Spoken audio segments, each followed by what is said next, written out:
3 thugs cornered a terrified mother and her child in a crowded restaurant, thinking they were untouchable, until a shadow moved from the corner table and changed the atmosphere in the room. They didn't realize they were operating in the personal sanctuary of the city's most feared Mafia don, and he was watching every move with cold, lethal calculation. He walked up, adjusted his cuff to reveal a serpent tattoo, and delivered a 5-word warning that turned their arrogance into absolute terror. If this story pulled you in, make sure to hit that subscribe button so you never miss what's coming next. I've got another unforgettable story dropping tomorrow, and while you're here, jump into the comments and tell me where you're watching from. I love seeing our community from all around the world. Alright, let's get back into it. The restaurant was named Bellissimo Italian for most beautiful, and tonight it lived up to the name. Golden light cascaded from chandeliers that cost more than most people's cars, pooling on white linen tablecloths so pristine they looked untouched by human hands. Violins played somewhere in the periphery, soft enough to feel expensive. The air carried the scent of saffron risotto and aged wine, wealth distilled into aroma. This was the kind of place where problems arrived dressed in tailored suits and French cuffs, where violence wore cologne and spoke in polite tones. At the corner table, partially hidden by an ornamental pillar, a woman in a beige trench coat sat rigid with contained terror. Her dark hair was pulled back, emphasizing the sharp angles of fear in her face. Her daughter, maybe 6 years old, wearing a knit beanie the color of caramel pressed into her mother's side like she was trying to disappear into the fabric itself. The child's small fingers gripped the coat so tightly her knuckles had gone white. 3 men in black suits formed a wall around them. The first one, tall, broad-shouldered, with a face that seemed carved from dismissive arrogance, smiled. The kind of smile that never reached the eyes. The second stood with arms crossed, blocking the natural path to the restrooms, watching the room like a bouncer at a funeral. His expression was bored, professional, detached. The third leaned down close to the woman, his hand closing around the collar of her beige coat, pulling her slightly forward. His voice was intimate, conversational, cruel. "You know why we're here, Alicia. Let's not make this complicated." Other diners glanced over, then quickly away. Eyes returned to entrees. Conversations resumed at lower volumes. A couple near the window adjusted their napkins. A businessman checked his phone. The unspoken rule of wealth. Someone else's problem. That's when the 4th man moved. He came from behind the 3, cutting across the dining room with the kind of stride that didn't hesitate or announce itself, just covered ground with purpose. Black suit, no tie, the top button of his dark shirt undone. Dark hair slicked back severely, revealing a face all sharp lines and darker intentions. Tattoos crept from beneath his cuffs like secrets that refused to stay hidden. Serpentine patterns, thorns, symbols that carried weight beyond decoration. His expression wasn't angry. It was evaluating. He didn't reach for a weapon. He didn't raise his voice. He simply stopped beside their table and spoke. "Wrong table. Wrong day, gentlemen." The room held its breath for half a heartbeat. The man gripping Alicia's collar froze. His smile evaporated like steam. The one blocking the aisle turned slowly, shoulders tensing beneath expensive fabric. The third, the one who'd been watching the room with professional detachment, went very, very still, his eyes widening just enough to betray recognition. "Who the hell are you?" The first one growled, but his hand loosened on Alicia's coat. His voice carried false bravado, the kind men use when they've just realized they've made a terrible miscalculation. The stranger didn't blink. His dark eyes held the kind of calm that precedes hurricanes. Someone who doesn't repeat himself. His right hand moved not to a pocket, not to a weapon, but to straighten his cuff with deliberate slowness, exposing more of the dark ink beneath. A serpent coiled around a rose, thorns dripping like blood. The movement was casual, almost theatrical, but the message was clear. The 3 men recognized something. Not the tattoo itself, the authority behind it. The little girl whimpered softly, her voice barely audible over the resumed murmur of distant conversations. "Mommy," and just like that, everything in the stranger's posture changed. His jaw tightened, his eyes cold and calculating a moment before flashed with something older, deeper, and far more dangerous than strategy. The muscles in his neck tensed, his breathing slowed, deepened, became the kind of controlled rage that doesn't explode but compresses, becoming denser, heavier, more inevitable, personal. The man gripping Alicia's collar tried to recover his authority. "This doesn't concern you, signore. Private business. Walk away." And the stranger stepped closer, close enough that the man had to tilt his head back slightly to meet his eyes. close enough that the violins in the background seemed to fade into static, close enough that other diners stopped pretending not to watch. "Take your hand off her." It wasn't a threat, it was a forecast. The man's fingers twitched, still tangled in beige fabric. His companions shifted their weight, hands drifting toward jacket pockets slowly, carefully, testing boundaries. The air between them became charged, crackling with the electricity of violence about to be born. The little girl buried her face in her mother's coat and started to cry, not loud, theatrical sobs, but the quiet, hiccuping kind that came from a soul too young to understand why bad things happen to good people. The stranger's eyes tracked the movement, watched the child disappear into her mother's arms, watched the way fear lived in her small body. Something ancient and unmovable settled into his expression. He took another step forward. For 3 long seconds, no one moved. The entire restaurant seemed to exist in the space between breaths, chandeliers frozen mid-sparkle, wine suspended in glasses, time itself negotiating with inevitability. Then the man's hand opened. Alicia gasped, a sharp intake of breath that carried 3 years of fear in a single sound. She pulled her daughter tighter, wrapping both arms around the child like a human shield. The stranger didn't step back. He shifted his weight, positioning himself directly between the 3 men and the table. His body became a wall, calm, immovable, and absolutely ready. The kind of ready that didn't need to announce itself because everyone in proximity could feel it like barometric pressure before a storm. "Now," he said, his voice returning to conversational volume but losing none of its edge, "you're going to tell me who sent you." The man who'd been gripping Alicia's collar, the one with the arrogant face and rapidly crumbling confidence, glanced at his companions. One of them shook his head slightly, a tiny movement that screamed, "Abort mission. We don't answer to—" "You do now." The stranger's hand moved to his inner jacket pocket. All 3 men tensed, muscles coiling, hands freezing halfway to weapons they'd never have time to draw. He pulled out his phone, held it up, pressed a single contact. The phone rang once, twice. The entire restaurant leaned in without moving. The phone continued ringing in Alberto Santana's hand, each tone sharp and deliberate in the hushed restaurant. But before anyone could answer, Alicia Matthews felt the room tilt sideways. Not literally. Nothing actually moved. But in her mind, the chandeliers blurred into smears of gold. The murmuring conversation stretched into white noise, and all she could feel was Marilyn's heart hammering against her ribs like a trapped bird. How did we end up here? The question had haunted her for 3 years, but tonight it arrived with teeth. 72 hours earlier, Alicia had been standing in a courthouse hallway, hands shaking so badly she'd had to grip her purse with both fists to keep them still. A man in an expensive suit, lawyer for Avalon Holdings, had approached her with a smile that didn't reach his eyes. "Mrs. Matthews, you don't have to do this. Testimony in civil cases can be complicated. Memories fade, details blur. No one would blame you for reconsidering." She'd almost walked away. Almost. Then she'd thought about David, her husband, Marilyn's father, crushed under scaffolding that had been cited for safety violations 3 times. Scaffolding owned by a shell company that never fixed anything, because dead construction workers didn't cost as much as steel reinforcements. She'd walked into that courtroom and said his name, David Matthews. She'd said it clearly, loudly, for the record, and she'd watched the lawyers' faces change. 48 hours earlier, a man had knocked on her apartment door. Not the building's front door, her apartment door. 4th floor, the one with the double deadbolt she'd installed herself. Package delivery, he'd called through the wood. She hadn't ordered anything. She'd looked through the peephole and seen no uniform, no box, just a man in a black jacket checking his phone with the casual patience of someone who had all night.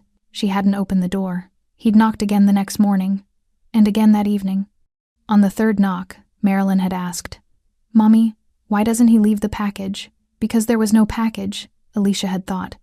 Because I testified against people who make problems disappear. 24 hours earlier, her supervisor at the medical supply company where she worked inventory had called her into his office. George, 50-something, kind eyes, 2 daughters of his own. "Alicia, I need you to take some time off. Paid leave. 2 weeks, maybe 3. "Why? Did I do something wrong?" "No, God, no." He'd rubbed his face, looking 10 years older than he had that morning. "Someone called, asked questions about you, your schedule, your commute, whether you had family. I didn't like how they asked. Who?" They didn't say. But Alicia. He'd leaned forward, lowering his voice. "My brother works in city licensing. He says Avalon Holdings has connections. the kind that don't show up on incorporation papers. She'd left work early, picked Marilyn up from school 2 hours ahead of schedule, and tried to figure out where someone could hide when they had $147 in checking and no family within 3 states. Tonight, she'd made a mistake born of desperation and bad advice. Her neighbor, a law student named Rashida, who sometimes babysat Marilyn, had suggested meeting her cousin at Bellissimo. He works in witness protection adjacent stuff. Victim advocacy. He might know resources, safe houses, legal options. I can't afford Bellissimo, Alicia had protested. You're meeting him, not ordering the tasting menu. Get a glass of water, talk for 20 minutes, leave. No one's going to throw you out. So she'd put on her best coat, the beige trench she'd bought for David's funeral, still clean, still respectable, and brought Marilyn because leaving her alone felt more dangerous than bringing her along. They'd arrived at 7:47 p.m. The cousin hadn't. At 7:52, her phone buzzed. Stuck in traffic. 30 minutes late. So sorry.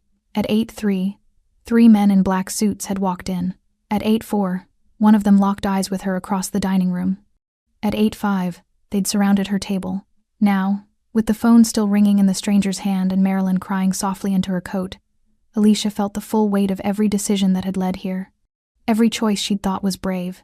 Every moment she'd believed the system would protect her. Every naive assumption that doing the right thing mattered. The phone clicked to speaker. Pronto.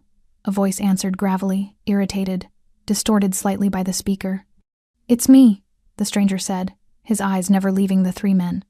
I'm at Bellissimo. I have 3 of your men here. They seemed confused about their orders. A pause. Alicia heard traffic noise in the background. Distant horns. The rumble of a truck.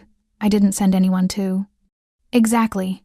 The stranger's thumb moved meaningfully toward the end call button. So when I put you on speaker, you're going to explain to them and to everyone listening why they're about to lose more than just their jobs. The lead thug, the one who'd gripped her collar, went pale. Actually pale. Color draining like someone had opened a valve. Who authorized a move in the Bellissimo district without clearance? The voice on the phone demanded. We were told it came from upstairs, Bruno said. Bruno? The name landed like a grenade with the pin already pulled. Alicia didn't know who Bruno was. But watching the 3 men's faces, watching the fear calcify into something closer to existential terror, she understood one thing clearly. They'd made a mistake. Not in coming for her, in where they'd come for her. The stranger ended the call, slipped the phone back into his pocket. When he spoke again, his voice had dropped below the range of the violins, below the clink of silverware, into a register that made Alicia's spine straighten involuntarily. You've just learned something important.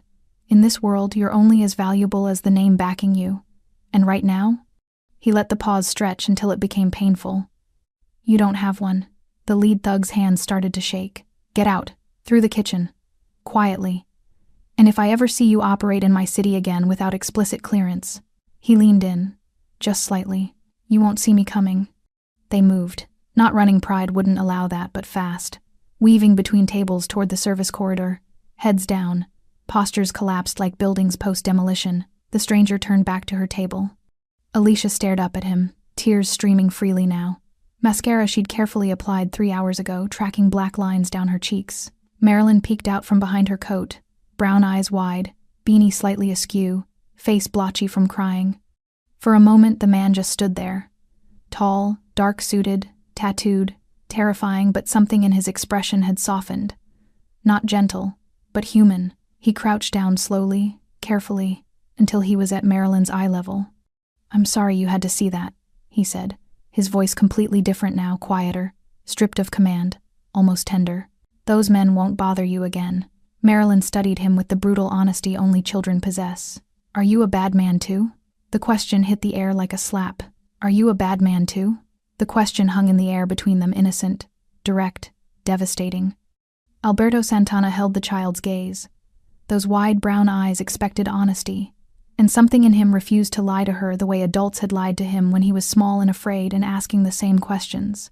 I've done bad things, he admitted quietly, but not tonight. It wasn't the answer adults gave children. It wasn't reassuring or simple or wrapped in comfortable fiction, but it was true, and somehow, the little girl seemed to accept it. He stood slowly, his knees protesting the movement. 43 wasn't old, but the years had accumulated in his joints like unpaid debts. He removed his jacket, still warm from his body, and draped it carefully over Alicia's shoulders. "You need to tell me why they came for you," he said. "Not here, not now, but soon." Alicia nodded, her voice barely a whisper. "I testified. Against a property company. They were involved in my husband's death." Alberto's jaw tightened. He knew what that meant before she said the name. What was the company called? Avalon Holdings. Merda. He knew it. Shell company. Money laundering pipeline. Part of the infrastructure he'd approved 3 years ago when Bruno had presented it as a clean investment vehicle, property management, rental portfolios, legitimate revenue streams. Alberto had signed off without asking enough questions. Now this woman, this widow, had testified against his own ecosystem, and someone inside had tried to silence her using his streets, his reputation, his name as cover. Alberto Santana hadn't always been the kind of man who controlled cities from the shadows. At 17, he'd been a runner. Low-level, expendable. The kind of kid who delivered packages he never opened and asked no questions, because questions got you killed. His mother had worked 3 jobs to keep him in Catholic school, to keep him away from the streets, to build walls around him made of prayer and exhaustion. The streets had found him anyway. By 25, he'd learned the rules. Loyalty bought time, silence bought survival, and violence was a language spoken only when necessary, and never in anger. Men who lost control lost everything. By 30, he'd consolidated power through patience. He didn't fight his way to the top, he waited there, building networks while others burned energy on territory wars and ego. When the old guard collapsed under federal indictments, Alberto was the only one left standing with clean hands and viable infrastructure.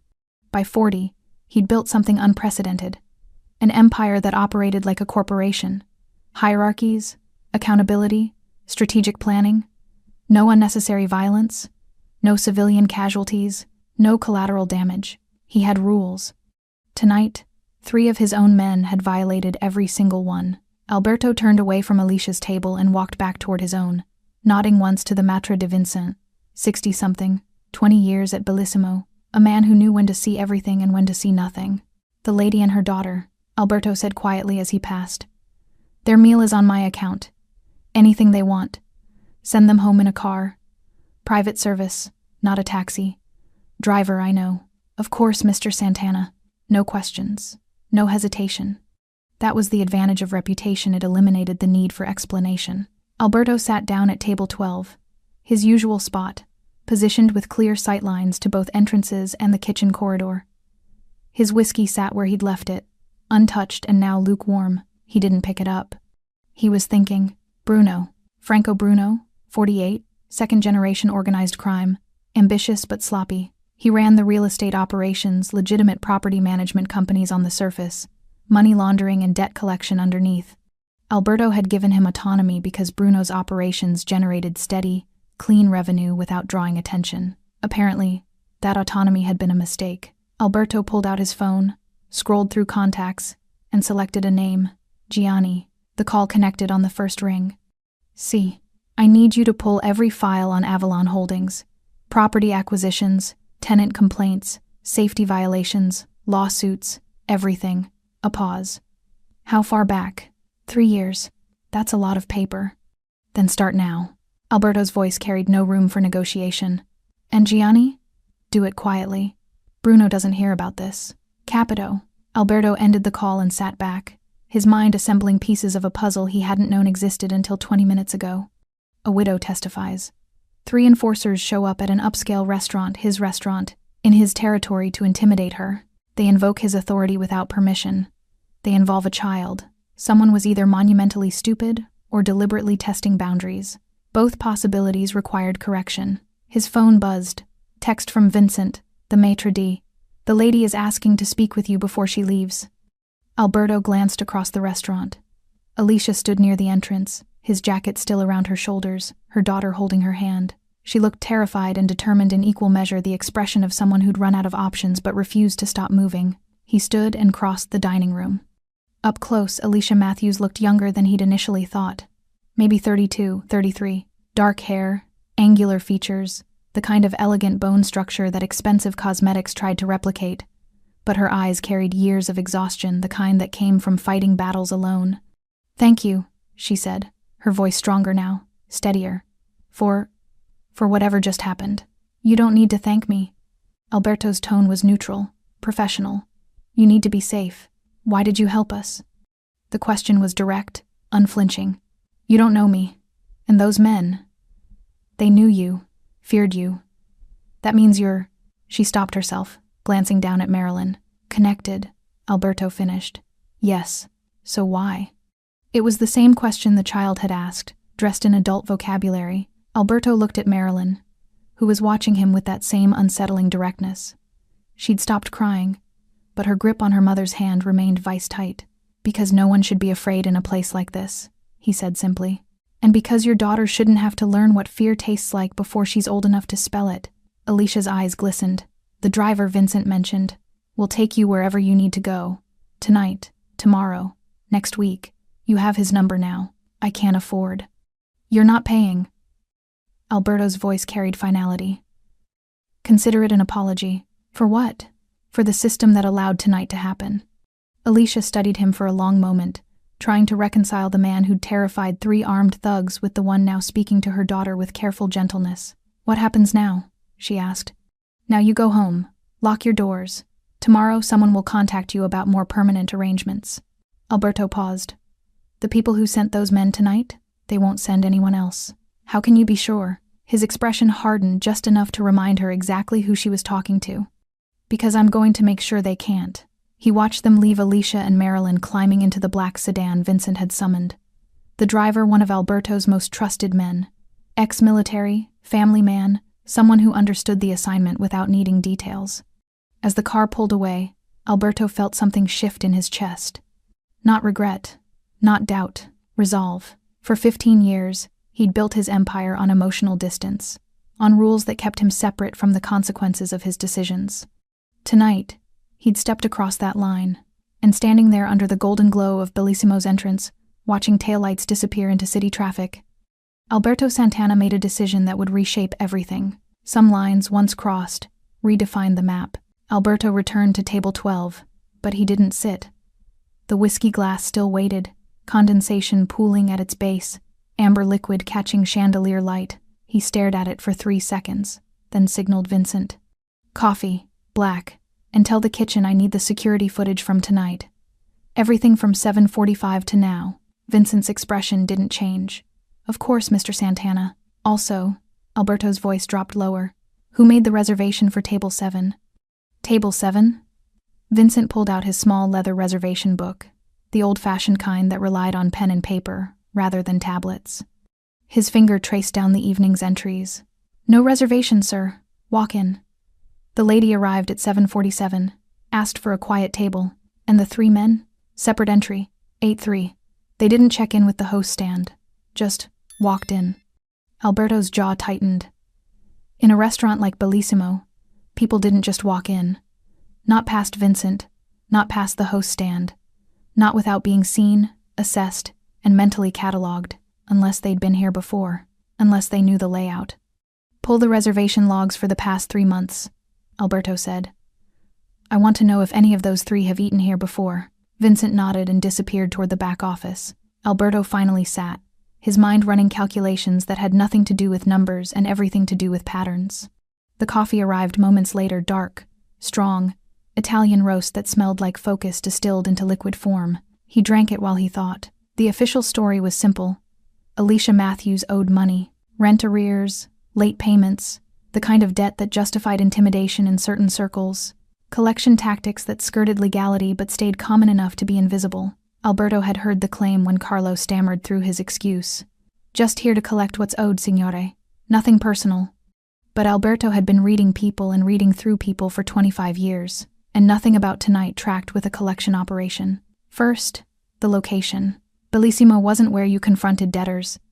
It was expensive, visible, full of witnesses with money and connections. If you wanted to intimidate someone over unpaid rent, you cornered them at their apartment, their workplace, somewhere private where fear had room to expand. You didn't do it in front of crystal chandeliers and violin music. Second, the positioning. Alberto had watched them work the table. One blocking the aisle, one controlling the physical interaction, one watching the room for interference. That wasn't collection, that was extraction. They'd positioned themselves like a team preparing to move someone against their will, corners covered, exits controlled, attention managed. If Alicia had stood up, if she'd tried to leave, they would have stopped her. Not with overt violence. Not yet, but they would have stopped her. Third, the child. Collectors didn't bring fear to children. It was bad business created witnesses, escalated situations, drew the wrong kind of attention. Professional intimidation stayed focused on the target, applied pressure to leverage points, avoided emotional escalation. But Carlo had smiled at the little girl's fear. He'd enjoyed it. That wasn't about money. That was about sending a message written in a 6-year-old's nightmares. Vincent returned carrying a tablet and a manila folder. Security footage is queued up, and I found something in the logs. Alberto gestured to the seat across from him. Vincent sat unusual, but the restaurant had mostly emptied after the confrontation. Only 3 tables remained occupied, diners finishing desserts and pretending they hadn't witnessed anything unusual. Show me. Vincent opened the folder. Inside were photocopied pages from reservation logs, specific entries highlighted in yellow. Carlo Vanetti. Dined here 6 times in the past 2 months. Always Friday or Saturday nights. Always parties of 4 or more. Always paid cash, tipped exactly 15%. Alberto's eyes narrowed. 6 times? Yes, sir. Carlo was muscle. Low-level enforcer. The kind of man who collected gambling debts and provided security for shipments. His legitimate income, what he claimed on taxes, barely covered rent in a decent neighborhood. He had no business eating at Bellissimo once, let alone 6 times. Who was he dining with? Vincent flipped to the next page. Different people each time. But one name appears on 4 of the 6 reservations, he pointed. Alberto read the name and felt something cold settle in his stomach. Luca Bruno. Franco Bruno's nephew. 28. Ambitious. Hungry for status his uncle's position provided. Alberto had met him twice, once at a wedding, once at a business dinner, that was really an introduction to the network. Both times, Luca had struck him as performatively respectful, the kind of man who said yes, sir, while his eyes calculated angles. Pull Luca's credit card receipts, Alberto said quietly. I want to know everywhere he spent money in the past 3 months. Restaurants, hotels, cash withdrawals, everything. That will take time. And discretion. Then be discreet. Alberto's voice carried steel wrapped in silk. But be thorough. Vincent nodded and left the table. Alberto opened the tablet and pulled up the security footage. The camera angle covered the dining room from above the bar, wide lens view that captured roughly 70% of the tables. Alberto scrubbed backward through the timeline until he found 7:47 p.m. Alicia entered the frame, beige coat, dark hair, holding Marilyn's hand. She looked around uncertainly, the body language of someone out of their element. The host stand directed her to table 7. Alberto watched her sit, watched her check her phone, watched her order water for herself and juice for her daughter. At 8:01, Marilyn started folding napkins. At 8:03, 3 men entered from the main entrance. Alberto paused the footage. They didn't check in, didn't wait to be seated. Walked directly toward table 7 like they knew exactly where they were going. Because they did. They'd been watching her. Alberto felt his pulse slow, his breathing deepen the physiological response he'd trained himself to recognize. Not fear, focus. The state where emotion became fuel instead of distraction. He scrubbed forward, watched Carlo grip Alicia's collar, watched the child press into her mother, watched other diners look away, then watched himself enter the frame. From this angle, his approach looked different. More predatory. The kind of movement prey animals recognized instinctively. He watched himself speak. Watched the 3 men freeze. Watched the entire room's energy shift like atmospheric pressure before lightning. Alberto stopped the footage and sat back. This wasn't about money Alicia owed. This was about silencing testimony. About eliminating a problem before it metastasized. About making sure a widow with a 6-year-old daughter understood what happened to people who spoke against the machine. His phone buzzed. Text from Gianni. Found the Avalon files. You need to see this. Sending encrypted. 30 seconds later, a PDF arrived. Alberto opened it. Avalon Holdings Property Management. Incident report the 17th of October 2022. Fatal accident at construction site, 447 Morrison Street. David Matthews, age 34, killed when scaffolding collapsed. OSHA investigation pending. 3 previous safety violations documented but not remedied. Family declined settlement offer. Alberto scrolled down. Widow, Alicia Matthews. Filed wrongful death civil suit March 2024. Deposition scheduled. Company counsel recommends settlement to avoid discovery process. Another page. Settlement offer rejected. Mrs. Matthews insists on testimony. Counsel notes. Subject appears motivated by principle rather than financial compensation. Recommend alternative resolution strategies. Alternative resolution strategies. Corporate language for making problems disappear. Alberto's hand tightened on the phone. David Matthews had died because someone decided safety equipment cost more than human life. Alicia had refused to stay silent, and now someone in his organization had decided she needed to learn fear. He scrolled to the final page. Authorization for enhanced collection protocols. Approved by F. Bruno. Executed by L. Bruno. There it was. Franco had authorized it. Luca had executed it. And they'd used Alberto's name, his territory, his reputation, his authority as cover. Alberto closed the file. Stood. Placed $300 bills on the table, triple what his untouched whiskey cost, and walked toward the exit with the kind of purpose that made the remaining diners instinctively lean back in their chairs. Vincent appeared at his elbow. "Shall I call your car, Mr. Santana?" "No." Alberto's voice was quiet, controlled, absolutely certain. "Call Bruno. Tell him I'm coming to his house. Tell him to be awake. Sir, it's nearly 11. Then he has time to make coffee." Alberto stepped into the night, leaving Bellissimo's golden glow behind. Some conversations required darkness. Franco Bruno's house sat in the hills overlooking the city modern architecture, all glass and steel and angles that screamed, "I've made it." Security lights illuminated the circular driveway. A fountain burbled pretentiously at the entrance. Everything about it announced wealth without taste, power without discretion. Alberto's car pulled up at 11:47 p.m. He didn't knock. The door opened before he reached it. Franco himself, 60 pounds overweight, silk robe over pajamas, hair disheveled, eyes sharp despite the late hour. Behind him, the house glowed with recessed lighting, abstract art on white walls, leather furniture that cost more than most people's cars. "Alberto." Franco's voice carried forced warmth. "This is unexpected." Vincent said it was urgent, but "Where's Luca?" The warmth evaporated. "He's asleep. It's nearly midnight. Wake him." It wasn't a request. Franco's face tightened, but he stepped aside. Alberto entered, his shoes silent on Italian marble floors. He didn't sit, didn't accept the offer of coffee or whiskey, just stood in the center of the living room, hands in his pockets, posture relaxed but emanating the kind of tension that made survival instincts scream. Franco disappeared upstairs. Alberto waited. 90 seconds later, footsteps on the staircase. Luca descended, first late 20s, expensive haircut, designer t-shirt and sweatpants, trying to look casual but moving with the stiff uncertainty of someone who'd just been yanked from sleep into a nightmare. Franco followed, now wearing slippers, his face a careful mask of confusion and concern. "Alberto, what's this about?" Franco asked. "It's the middle of the night." Avalon Holdings. 2 words. That's all it took. Luca went pale, actual color draining from his face like someone had opened a valve. Franco's expression froze, then carefully rearranged itself into something resembling ignorance. "What about it?" Franco asked.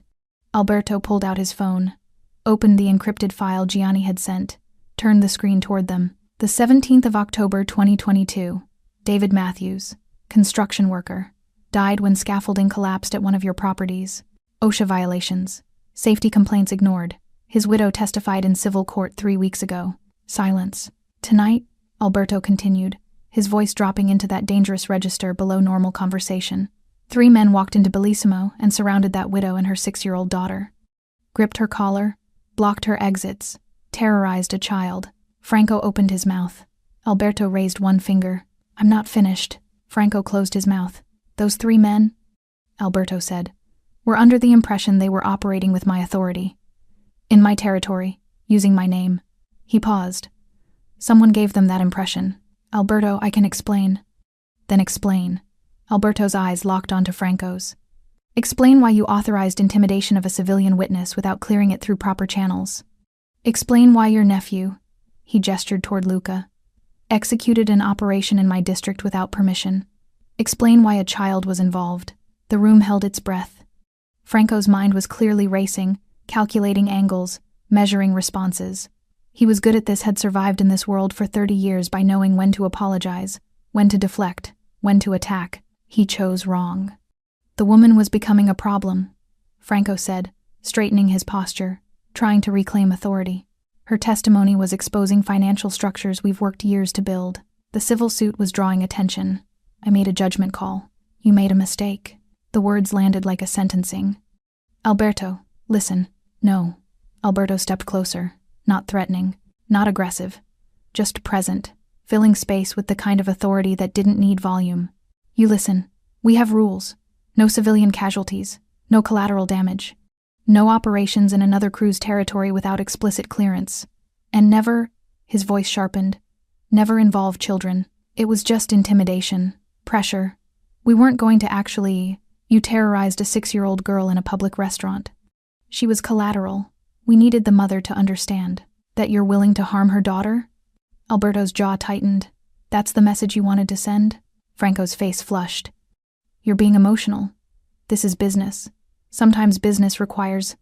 Don't. Alberto's voice dropped to a whisper. Don't tell me about business. I built this network on rules that keep us invisible. You just made us visible. In front of 50 witnesses. In my restaurant. Using my name. We were protecting organizational interests. You were protecting your incompetence. Alberto turned to Luca, who'd remained silent, frozen like a rabbit watching a wolf decide whether to pounce. Tell me exactly what your uncle told you to do. Luca's eyes darted to Franco, looking for permission, for guidance, for rescue. Don't look at him, Alberto said quietly. Look at me. Luca swallowed hard. He said the woman was a liability, that her testimony was creating exposure, that we needed to encourage her to reconsider. Encourage. Yes. And the child? Luca's voice became smaller. Uncle Franco said. He said fear works better when it's personal, when they understand we can reach anywhere. Alberto felt something cold and ancient settle in his chest, the kind of cold that didn't burn it preserved. It kept rage fresh and patient. He turned back to Franco. You used a child as a weapon. I used leverage. You violated every principle this organization was built on. Alberto's voice remained quiet, controlled, absolutely certain, and you did it using my authority as camouflage. Alberto, you're overreacting. Am I? Alberto pulled out his phone again. Dialed, put it on speaker. 2 rings. A voice answered. Pronto. It's me, Alberto said. I need you to conference in Vitelli, Russo, and Castellano. A pause. All 3? Now. Clicking sounds. Hold music for 15 seconds. Then 3 more voices joined the call, older men, senior members of the council that governed the network's operations. This better be important, Alberto, one of them growled. It's almost midnight. Franco Bruno authorized an unsanctioned operation in my territory, Alberto said calmly. Intimidation of a civilian witness. In a public location. Involving a minor child. Using my name without permission. Silence on the line. The kind of silence that meant calculations were being made, alliances were being reassessed, futures were being rewritten. Franco? Vitelli's voice, sharp and demanding. This true? Franco's face had gone from flushed to ashen. There's context. The woman was a civilian witness, Russo interrupted, in a civil lawsuit. Not a threat, not an informant, a widow seeking compensation for her dead husband. She was exposing financial structures that shouldn't have been exposed in the first place, Castellano finished. Because you cut corners on safety equipment, because you ran sloppy operations, because you created the liability you're now trying to silence. Franco opened his mouth. Nothing came out. And you used Alberto's authority, Vitelli continued, without clearance. That alone is unforgivable, Alberto finished quietly. In our world, using someone's name without permission is theft. Theft of reputation. Theft of trust. He paused. Theft of the only currency that matters. The phone line crackled with tension. What do you want, Alberto? Russo asked. Alberto looked at Franco, then at Luca, then back at the phone. Franco Bruno no longer operates in my territory. Avalon Holdings is dissolved. Assets liquidated. Proceeds go to the Matthews family as settlement full amount. No negotiation. No NDAs. Alberto, that's... Luca Bruno is removed from all operations. Permanently. Luca's knees actually buckled. He caught himself on the arm of a leather chair. And Franco? Alberto's voice remained perfectly calm. Franco understands that if anything happens to Alicia Matthews or her daughter, if they so much as receive a threatening phone call, If someone looks at them wrong in a grocery store, I will hold him personally responsible. The silence that followed was absolute. Agreed, Vitelli said. Seconded, Russo added. Noted and recorded, Castellano confirmed. Franco, you're lucky Alberto's being merciful. The call ended. Alberto pocketed his phone and looked at Franco Bruno, a man who'd just watched his empire collapse in a single phone call. You're finished, Alberto said simply. Not dead, not disappeared, just finished. He turned and walked toward the door. Franco found his voice. Over a woman? Over one witness? Alberto stopped, didn't turn around. Over a child, he said quietly, who asked me if I was a bad man, and for the first time in 15 years, I didn't know how to answer. He left Franco Bruno standing in his expensive house, surrounded by expensive things, holding exactly nothing. Alberto's driver pulled away from Bruno's house at 12:34 a.m., the city lights blurring into streams of gold and white below the hills. In the back seat, Alberto sat perfectly still, hands folded in his lap, eyes fixed on nothing. His phone buzzed. Text from Gianni. It's done. Avalon assets frozen. Lawyers working on settlement paperwork. Should have it ready by morning. Another buzz. Vincent. The lady and her daughter arrived home safely. Driver confirmed they entered the building. No one followed. Alberto should have felt satisfied. The immediate threat was neutralized. Franco was stripped of power. Luca was finished. Alicia and Marilyn were safe, but satisfaction wasn't what he felt. What he felt was the weight of a 6-year-old's question pressing against his chest like a physical thing. Are you a bad man too? 35 years earlier, Alberto Santana had been 6 years old. Different city, different restaurant, same fear. His mother, Isabella, 28, beautiful and terrified, worked 3 jobs. Waitress at a diner, night shift cleaning office buildings, weekend catering for weddings. She moved through the world like someone constantly apologizing for taking up space. His father had left when Alberto was 2. No explanation, no forwarding address, just absence that shaped everything around it. On Alberto's 6th birthday, Isabella had saved enough for something special. Dinner at Ristorante Angelo, the nicest Italian place within bus range. They'd dressed up her in a blue dress she'd owned since before he was born, him in khakis and a button-up shirt from the thrift store that almost fit. They'd ordered carefully, split a pasta dish, one dessert to share. Alberto remembered the candle in the tiramisu, remembered making a wish, remembered his mother's smile, rare, genuine, unweighted by exhaustion.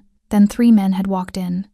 They'd moved through the dining room like sharks through shallow water, and when they reached the table, one of them tall, expensive suit, smile that made Alberto's stomach hurt, had sat down uninvited. Isabella, he'd said, you've been avoiding me. I paid you. His mother's voice had been small. Last week, I paid the full amount, plus interest. But there's a late fee, and an extension fee, and, the man had shrugged, an inconvenience fee. I don't have anything else. Then we have a problem. The man's eyes had drifted to Alberto. Beautiful kid. What's his name? Isabella's hand had shot across the table, gripping Alberto's wrist so tightly it hurt. Don't. Her voice had cracked. Please. He's 6 years old. I know. The man had smiled wider. Old enough to understand consequences. Old enough to remember. Alberto had been terrified, that animal terror that lives in children's bodies before they have words for it. The kind that makes you small and silent and perfectly still. Like not moving might make you invisible. He'd looked around the restaurant. Saw other diners watching, then looking away. Saw the waiter hovering near the kitchen, frozen with indecision. Saw the manager behind the bar, pretending to count receipts. No one had intervened. No one had said a word. The man had leaned close to Isabella, said something Alberto couldn't hear, and left. His mother had cried silently, tears tracking mascara down her cheeks while she gripped Alberto's hand like he might disappear if she let go. They'd left without finishing the tiramisu, took 2 buses home in silence. That night, lying in bed, Alberto had whispered to the darkness, "Mommy, are all strong men bad?" And his mother had answered, "No, mi amor, but the good ones are very, very rare." Present day, in the back of a car gliding through empty streets, Alberto understood something he'd spent 35 years avoiding. He'd become what he needed that night in Ristorante Angelo. Not the man who terrorized his mother, the one who didn't exist, the one who should have stepped forward, the one who should have said, "This stops now." But in becoming that man, he'd built his life on the same foundation of violence and fear, just pointed in different directions, governed by different rules. Are you a bad man too? The question wasn't rhetorical, it was diagnostic. Marilyn hadn't asked if he was dangerous. She'd asked if he was like the men who'd hurt her mother. The distinction mattered. Alberto's phone rang. Not a text this time, an actual call. He glanced at the screen. Gianni, talk to me. Boss, I found something else in the Avalon files. Gianni's voice carried the tension of a man delivering news he knew would detonate. David Matthews, Alicia's husband, he didn't just die in an accident. He filed 3 safety complaints in the 2 weeks before the scaffolding collapsed. OSHA confirmed violations. Equipment failure was predictable, preventable. Alberto's jaw tightened. Who authorized ignoring the complaints? Site supervisor named Torres. But Torres was taking orders from regional management, and regional management reports to Franco. Yeah. Alberto closed his eyes. David Matthews died because Franco didn't want to spend money on equipment upgrades. That's what the paper trail suggests. And when his widow wouldn't accept a settlement, when she insisted on testimony that would expose the entire structure, Franco decided to make her disappear. Not disappear, Gianni corrected quietly. Just break her, make her too afraid to continue, by terrorizing her daughter. Yeah, Alberto felt something twist in his chest. Not anger anymore, something colder, something that lived deeper than rage. Purpose. Gianni, I want you to do something for me. Name it. Find out everything about Alicia Matthews. Not surveillance, I mean her life, her situation, what she needs, where she works, what school Marilyn attends, her debts, her credit, her support network, everything. A pause. Boss, that's a lot of access. I'm not planning to hurt her. I'm planning to help her. Another pause, longer this time. You sure about this? Getting involved in civilian lives? It's exactly what I should have done years ago. Alberto's voice carried finality. And Gianni? No one else hears about this. Not the crew, not the council. This is personal. Understood. The call ended. The car pulled up outside Alberto's building, luxury high-rise, corner penthouse, views of the entire city sprawling below like a circuit board of light. He rode the elevator in silence, entered his apartment, poured 3 fingers of whiskey he wouldn't drink, and stood at the floor-to-ceiling windows. Somewhere out there, Alicia Matthews was lying awake, holding her daughter, probably still afraid despite his promises. Somewhere out there, a 6-year-old girl was learning that the world contained men who smiled while they hurt you. Somewhere out there, a question hung in the air like smoke. Are you a bad man too? Alberto had given Marilyn an honest answer. I've done bad things. But standing there at 1:47 a.m., looking at a city he controlled through networks of violence and fear, dressed in legitimate business, he realized the answer was incomplete. He'd done bad things. But he'd also done nothing for years, for decades, while people like Alicia suffered at the edges of his empire, while men like Franco cut corners that killed people, while children learned fear from men in expensive suits. He'd built rules to minimize collateral damage. But collateral damage still meant someone's mother, someone's child, someone's life. He'd operated with discipline and restraint, but restraint wasn't the same as justice. And discipline wasn't the same as decency. His phone buzzed one more time. Text from an unknown number. This is Alicia. Your driver gave me this contact. I don't know how to thank you. Marilyn is asleep. First time she slept through the night in weeks. Thank you for giving her that. Alberto stared at the message for a long time. Then he typed a response. She shouldn't have to be afraid. Neither should you. Rest tonight. Tomorrow, things change. He sent it, poured the whiskey down the sink, and stood at the window until dawn broke over the city, turning glass towers pink and gold. By the time the sun rose, Alberto Santana had made a decision that would reshape everything he'd built. Power without protection was just violence with better branding. And if he was going to be the kind of man who intervened, the kind who stepped forward when everyone else looked away, then he couldn't stop at one table, one night, one frightened child. He had to become something he'd never been before, not softer, accountable. The little girl had asked if he was a bad man.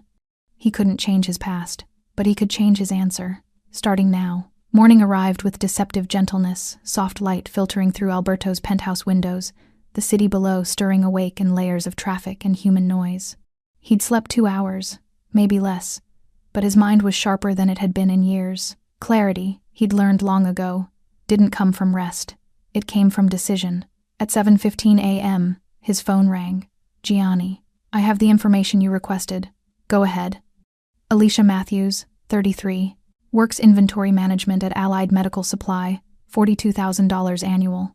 Rents a 2-bedroom apartment in the Riverside District, $1,800 monthly, behind 2 months due to legal fees from the civil suit. Daughter Marilyn attends PS 47, 2nd grade. No family in the area, parents deceased. Husband's family cut contact after his death. They blamed her for the lawsuit. Alberto listened, his jaw tightening with each detail. Credit cards maxed. Student loans from nursing school she never finished had to drop out when she got pregnant. Medical bills from Marilyn's asthma treatments. She's one emergency away from complete financial collapse. What about the civil suit settlement? Stalled. Avalon's lawyers have been delaying discovery for 8 months. Even if she wins, payout could take years. Not anymore. Alberto's voice carried quiet certainty. By end of business today, she'll have a settlement offer. Full compensation for David's death, plus punitive damages, $2 million, non-negotiable, paid within 30 days. Gianni was quiet for a moment. Boss, that's going to raise questions. Franco's people will notice. Franco's people no longer have standing to notice anything. Alberto stood, moving toward his closet. What else? Her apartment building. It's owned by another shell company, Meridian Properties. Guess who's on the board? Alberto closed his eyes. Franco. His nephew, actually. Luca sits on 3 property management boards. Alicia's building is one of them. How far behind on rent did you say she was? 2 months. Building management sent an eviction notice last week. 30 days to pay or vacate. Alberto's hand tightened on the phone. The machine had been designed to crush her from multiple angles. Lose the lawsuit. Lose her home. Lose her stability. Lose her will to fight. Buy the building. Alberto said. I'm sorry, what? Meridian Properties. Whatever it's worth. Offer 20% over market. Today. And when the sale closes, I want Alicia Matthews' rent arrears forgiven. I want her lease renewed at below market rate. And I want the building manager replaced with someone who understands that single mothers with children are not problems to be solved. They're residents to be protected. Alberto. Gianni's voice carried something between awe and concern. You're talking about significant capital, significant visibility. People are going to ask why. Let them ask. Alberto pulled a charcoal suit from his closet, already planning the day ahead. I'm done operating in shadows while the people I'm supposed to be protecting suffer in the light. This is different. This is personal. Everything important is. The line went quiet for 3 long seconds.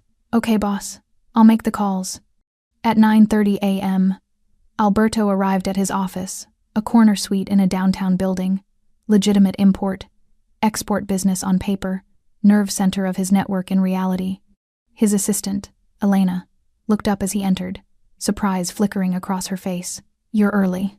I need you to clear my calendar. All of it? Everything non-essential. Alberto moved past her toward his private office. And schedule a meeting with our legal team. This morning. Everyone available. What's this regarding? Corporate restructuring. Elena's eyebrows rose, but she knew better than to ask follow-up questions. She simply nodded and reached for her phone. Inside his office, Alberto stood at the window overlooking the city. Somewhere out there, Alicia was probably getting Marilyn ready for school, braiding her hair, packing her lunch, pretending yesterday hadn't happened, pretending the men in black suits were just a nightmare that daylight had dissolved. But Alberto knew better. Fear didn't evaporate with sunrise. It lived in the body long after the threat had passed in the way you checked locks twice, glanced over your shoulder at every footstep, startled at sudden noises. Marilyn would carry last night for years. Unless someone showed her that the world also contained protection, that strength could be used for defense instead of harm, that the man who'd stood between her and danger meant what he'd said. Those men won't bother you again. Alberto pulled out his phone and typed a message to the unknown number from last night. How is Marilyn this morning? The response came within minutes. Quiet. She didn't want to go to school. Asked if the bad men knew where we lived. Alberto's chest tightened. He typed, They don't. And even if they did, they can't reach you. I promise. 3 dots appeared, disappeared, appeared again. Why are you helping us? You don't owe us anything. He stared at the question for a long moment before responding. Maybe that's exactly why. Because I don't owe you, I choose you. There's a difference. The dots danced for nearly a minute. I don't know how to accept help from someone like you. Everything I know about men like you says I should be afraid. Alberto typed slowly, carefully. then don't accept help from someone like me. Accept help from someone who saw your daughter's fear and remembered his own. From someone who's tired of building power that protects the wrong people. From someone who's choosing to be better than his reputation. Send. The response took longer this time. Thank you. For whatever this is. For whatever you're doing. Thank you. Alberto pocketed his phone as Elena knocked. Legal team is assembled in conference room B. 6 lawyers sat around the polished table. 3 corporate, 2 criminal defense, 1 specialized in real estate. They looked uncertain, curious, calculating. Alberto remained standing at the head of the table.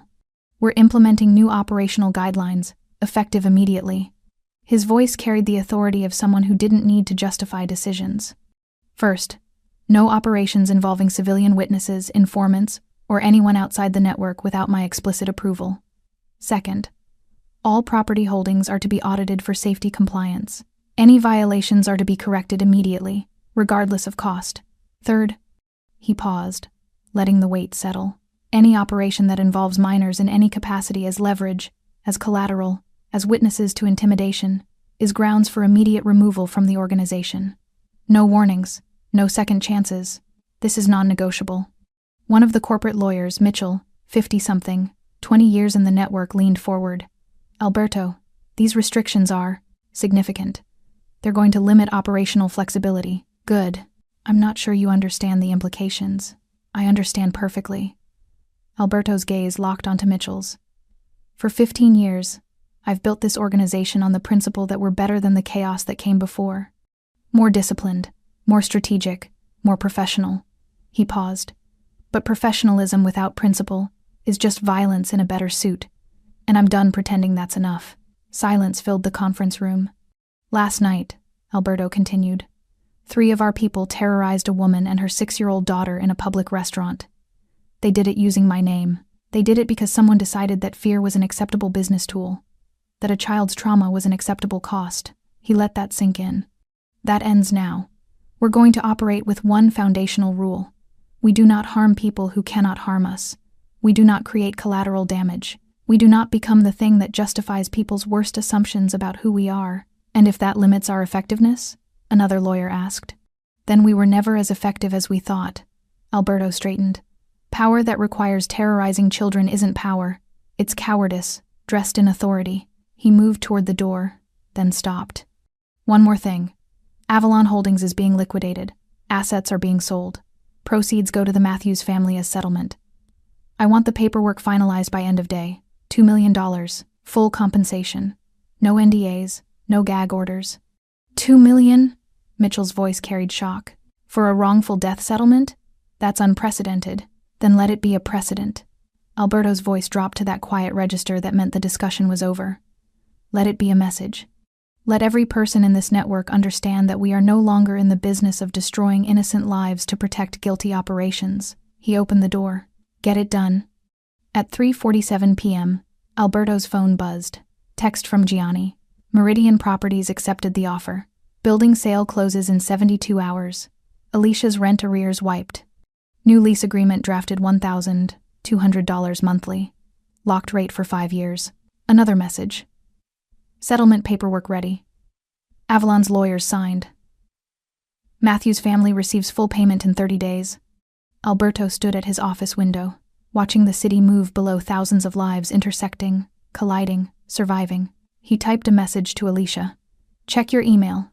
You'll find documents from a law firm. Read them carefully. Sign them. Your fight is over. You won. The response came quickly. I don't understand.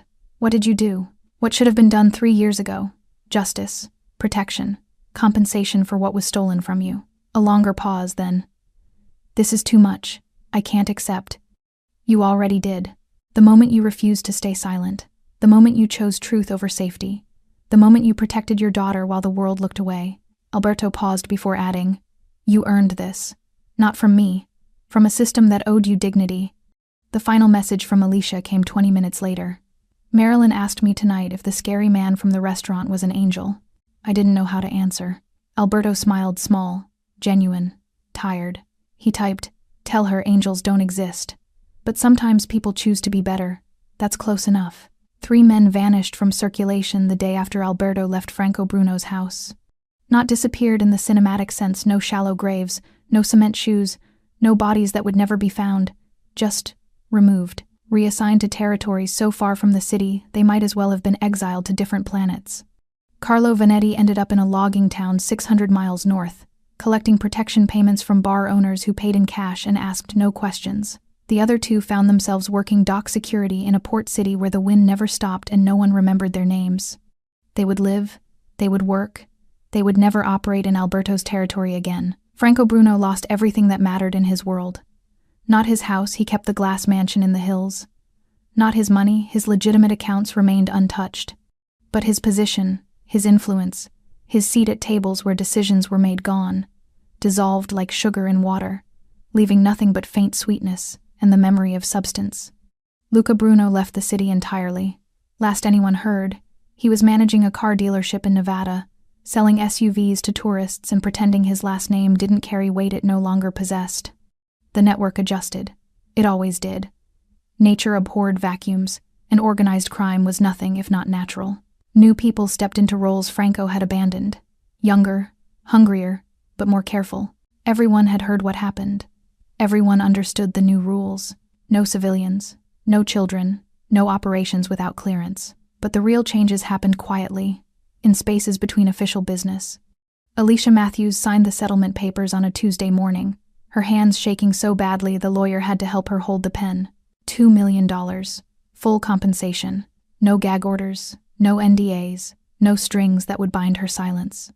She'd read the documents 3 times, certain there was a trap hidden in the legal language. There wasn't. It was straightforward, clean, unconditional. That afternoon, she'd received a call from her building manager. A new voice. A woman this time, professional and warm. "Miss Matthews, I'm calling about your lease. There's been an ownership change. Your rent arrears have been forgiven, and we're offering you a lease renewal at a reduced rate. $1,200 monthly, locked for 5 years. Alicia had asked why. The manager had simply said, "New ownership priorities. We're investing in long-term residents." By Friday, Alicia's bank account showed numbers she'd never imagined seeing. By Monday, she'd paid off every debt, credit cards, student loans, medical bills, all of it, gone. By Wednesday, she'd enrolled Marilyn in a better school, one with small class sizes and a counselor who specialized in childhood trauma. By the following Tuesday, she'd quit her job at Allied Medical Supply and enrolled herself back in nursing school to finish the degree she'd abandoned 7 years earlier. And through it all, she kept expecting the cost to reveal itself, kept waiting for someone to knock on her door with the real bill the favor owed, the loyalty demanded, the price that always came due. It never came. Alberto watched from a distance, receiving updates from Gianni that felt more like progress reports than surveillance. Subject enrolled daughter in school. Subject paid off debts. Subject registered for college courses. He never contacted Alicia directly. Never showed up at her building. Never inserted himself into the life he'd helped stabilize. The point wasn't gratitude or connection, it was correction. Making right what his empire had made wrong. But he thought about them often. About Marilyn's question. About the way fear had lived in Alicia's eyes. About how easily the machine he'd built could have crushed them completely if he'd looked away. He didn't look away anymore. The real work happened in conference rooms and late-night calls. Alberto restructured his entire operation, not publicly, not dramatically, but thoroughly. Every property holding was audited for safety. Every business was evaluated for ethical operation. Every person in the network was reminded that collateral damage was no longer acceptable cost. Some people left. Couldn't adapt to rules that limited what power could do. Couldn't stomach working for someone who prioritized principle over profit. Alberto let them go. Better to be smaller and sustainable than large and toxic. Gianni stayed, though he'd asked the question everyone was thinking. "Boss, why now? Why this woman, this family? You've walked past 1,000 problems before." Alberto had considered the question for a long time before answering, because she reminded me that looking away is still a choice, and I'm tired of choosing wrong. On a Thursday evening, 3 weeks after Bellissimo, Alberto received a text from the unknown number Alicia's phone. "We're moving. Better apartment, better neighborhood. Marilyn starts new school Monday. I wanted you to know. Wanted you to know what your intervention made possible." Alberto stared at the message. Typed, "I'm glad." Deleted it. Typed, "You did this yourself." "I just removed obstacles." Sent it. Her response, You did more than that. You showed Marilyn that strength doesn't always hurt. That's worth more than money. Alberto didn't respond. Couldn't find words adequate to the weight of what she'd said. He simply saved the message and returned to work, the quiet, invisible work of running an empire that was learning, slowly, to be better than its nature. The work of becoming the answer to a child's question. Not perfect, not innocent, not absolved, but better. And some nights, that was enough. 5 weeks after the confrontation, Alberto returned to Bellissimo. Same night of the week, same time, same table 12 with its clear sightlines and familiar weight of ritual. Vincent greeted him at the door with the subtle nod of someone who understood that certain things didn't require discussion. The restaurant glowed with its usual golden elegance, chandeliers casting warm light, violins weaving through hushed conversations, the scent of saffron and wine and money. Everything looked the same. Everything felt different. Alberto sat, and within moments a whiskey appeared. Macallan, 18. Neat. Exactly as he preferred. He didn't drink it immediately. Just let it sit, amber liquid catching light, while his eyes traced the familiar geography of the dining room. Table 7 sat empty tonight. White tablecloth pristine, fresh flowers in a crystal vase, waiting for diners who would have no idea what had happened there 5 weeks ago. The restaurant had no memory of violence. It simply reset, night after night, offering beauty and discretion to whoever could afford the cover charge. But Alberto remembered. He remembered the angle of approach, the way Carlo's hand had gripped Alicia's collar, the sound of Marilyn's whimper cutting through expensive ambiance like a knife through silk. He remembered the weight of decision, the moment between observing and intervening, between walking away and stepping forward. He remembered choosing. A couple was seated at table 7, now late 30s, anniversary dinner perhaps, laughing softly over wine. The woman touched her husband's hand across the table. Normal, safe, unremarkable. Alberto watched them and felt something unfamiliar settle in his chest. Not satisfaction, exactly. Not pride, relief. That table could hold joy again, could hold ordinary happiness, could exist in the present instead of being haunted by what had almost happened there. His phone buzzed. Text from Gianni. Monthly report ready. Revenue down 8% across the board. Some partners are concerned about the new restrictions. Alberto typed back. Let them be concerned. Quality over quantity. Another message appeared, this time from an unknown number, though he recognized it immediately. Marilyn drew a picture today in art class. She titled it, The Angel Man. Her teacher asked who that was. Marilyn said, someone who helped when no one else would. Thought you should know. Alberto stared at the message for a long time. He didn't respond. Didn't know how to respond. Didn't trust himself to find words that wouldn't cheapen what the child had created. A narrative where he wasn't the dangerous man from her nightmares but something else entirely. Not an angel. He'd told Alicia that angels didn't exist. But maybe something adjacent. Something human choosing to be better than circumstance demanded. He pocketed his phone and finally lifted the whiskey glass. Across the dining room, a family entered, mother, father, daughter, about Marilyn's age. The little girl wore a dress the color of strawberries, her hair in careful braids. She skipped between her parents, safe and oblivious, the way children should be. Alberto watched them be seated, watched the parents help their daughter into a chair, watched the family lean together over menus, pointing, discussing, deciding, ordinary, beautiful, fragile. And for the first time in 15 years, Alberto understood something fundamental about power.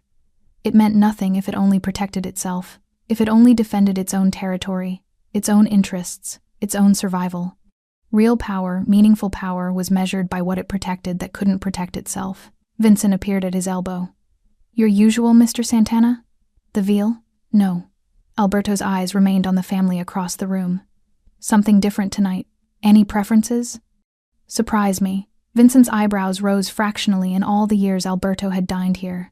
He'd never deviated from his usual order, but the maître d' simply nodded and disappeared toward the kitchen. The meal that arrived 20 minutes later was delicate. Complex sea bass with lemon and herbs, risotto the color of saffron, vegetables arranged like art.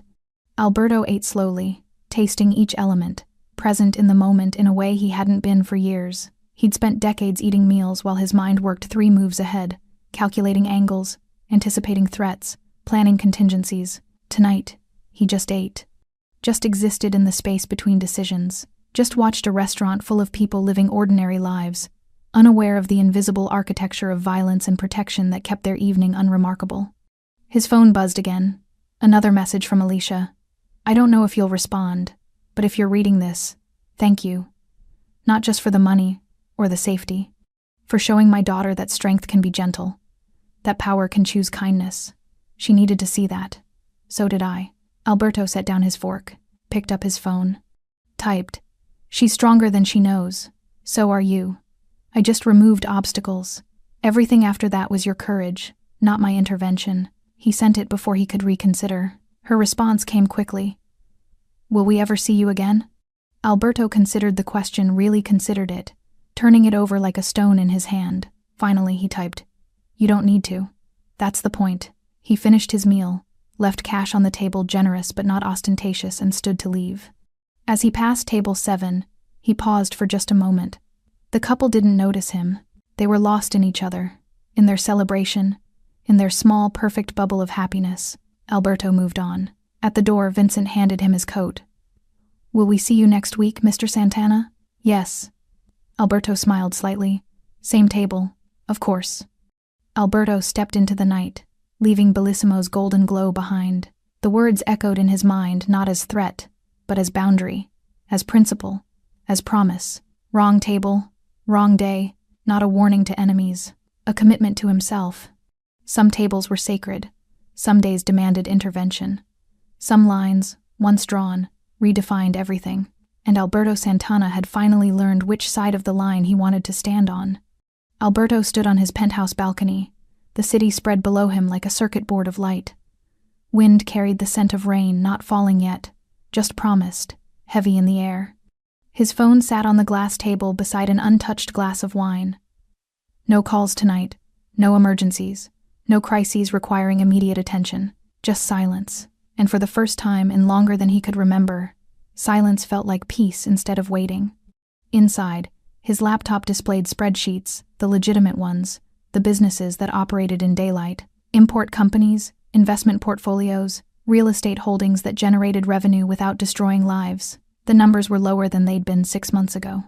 The restrictions he'd implemented had cost him partnerships dissolved, revenue streams redirected, people who couldn't operate under the new rules taking their business elsewhere, but the numbers were clean. No blood in the margins.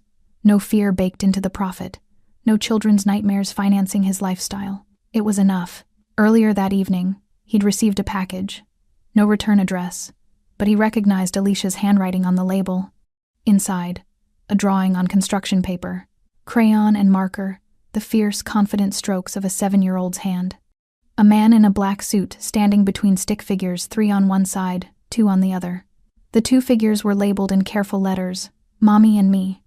The 3 figures had angry scribbled faces. The man in black had no face, just a body positioned between threat and protection. At the bottom, in Marilyn's handwriting, Thank you for helping us. Love, Marilyn. And below that, in Alicia's adult script, She wanted you to have this. Said angels should know they're appreciated, even if they say they're not angels. Alberto had taped the drawing to his refrigerator, absurd placement for a man who lived alone in minimalist luxury. But every time he opened the door, he saw it. Saw himself through a child's eyes, not the man he'd been, the man he'd chosen to become. His phone buzzed. Text from Gianni. The Castellano situation is resolved. No escalation. Everyone's cooperating with the new protocols. Alberto typed back. Good. Keep it that way. Another message. Boss, people are talking, saying you've changed, saying you've gone soft. Alberto smiled slightly. Let them talk. And if they test the boundaries, then they'll learn I haven't gone soft, just more selective about where I apply pressure. He pocketed his phone and returned his attention to the city below. Millions of lives down there, people sleeping, working, fighting, loving, surviving. Most of them would never know his name, would never know that their safety was sometimes the result of invisible interventions, quiet corrections, power choosing restraint. That was fine. He didn't need recognition. He needed to sleep without hearing a child's voice asking if he was a bad man. Somewhere in the city, Alicia Matthews was probably helping Marilyn with homework, tucking her into bed, reading stories that ended with safety instead of fear. Somewhere, a restaurant was serving dinner to people who would never know what almost happened at table 7. Somewhere, Men who'd once operated without conscience were learning that boundaries had consequences. And here, 43 stories above the streets, Alberto Santana stood in the space between who he'd been and who he was becoming. Not redeemed. Redemption required innocence he'd never possessed. Not forgiven. Forgiveness required debts he could never fully repay. But accountable. Finally, genuinely accountable, not to law or rivals or even his own network, but to the principle that power unchosen was just violence waiting to happen.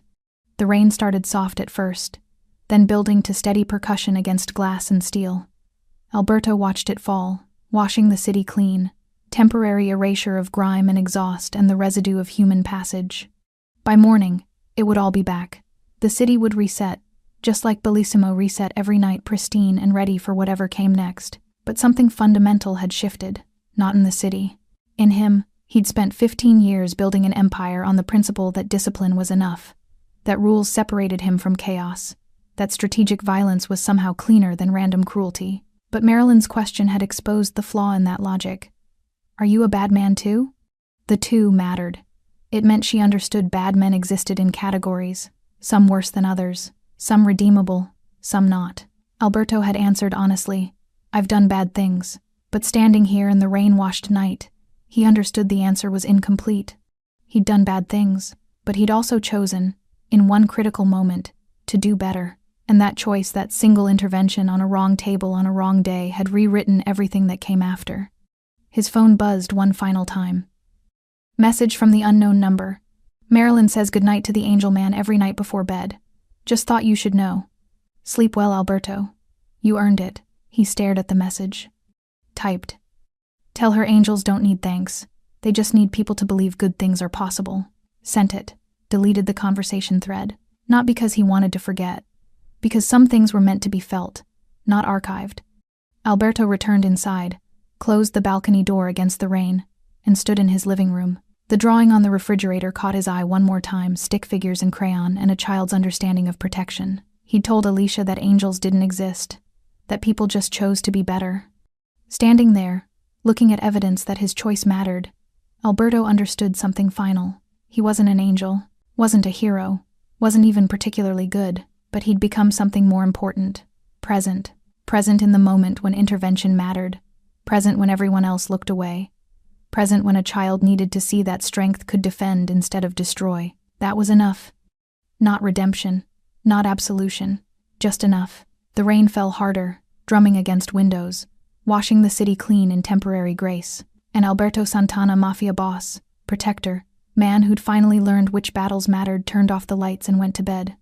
Tomorrow, the city would wake unchanged, but he wouldn't.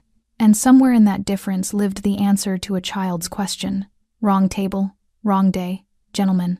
Not a threat, a promise. The promise that some lines, once drawn, stay drawn forever. Thanks for staying with this story right till the final moment. You're the reason these stories come alive. If you're ready for another powerful journey, just tap the next video on your screen. And before you go, leave a quick comment and rate this story from 1 to 10. I'm excited to see your thoughts and connect with you down there.